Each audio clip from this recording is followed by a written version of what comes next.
Loretta Lewin बताती है कि किसान को हम एक खूबसूरत और प्रेरक उदाहरण मान सकते हैं जो सुबह मुर्गे के बाग देने के साथ ही काम पर लग जाते हैं और सूर्यास्त होने पर वापस घर लौट आते हैं।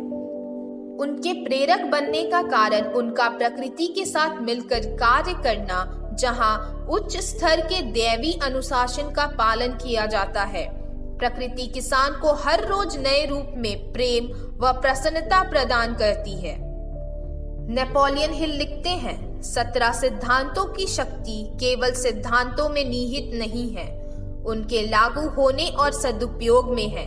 जब वे सिद्धांत हम जीवन में लागू करते हैं, ये सिद्धांत सोचने का तरीका बदल देते हैं और हमारा नकारात्मक दृष्टिकोण सकारात्मक में परिवर्तित हो जाता है। यह आशावादी सोच सफलता तो दिलाती ही है, जीवन को समृद्ध रखने वाले 12 तत्वों को भी अपनी ओर आकर्षित करती है। डॉक्टर नेपोलियन हिल उन सिद्धांतों को वर्णमाला से जोड़कर नए नए संयोग बनाने को प्रेरित करते हैं।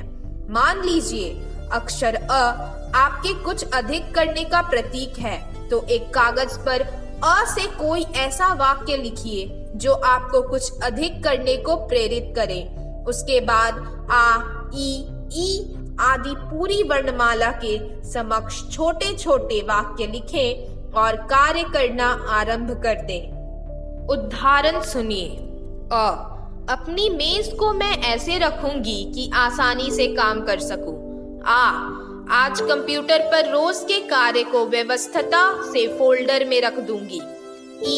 इत्मीनान से सहकर्मी से रोज के कार्य के विषय में संपर्क करूंगी, बातचीत करूंगी। ईश्वर से औरों के लिए प्रार्थना करूंगी। ऊर्जित रहने हेतु प्रत्येक 1 घंटे के बाद इधर उधर घूमूंगी।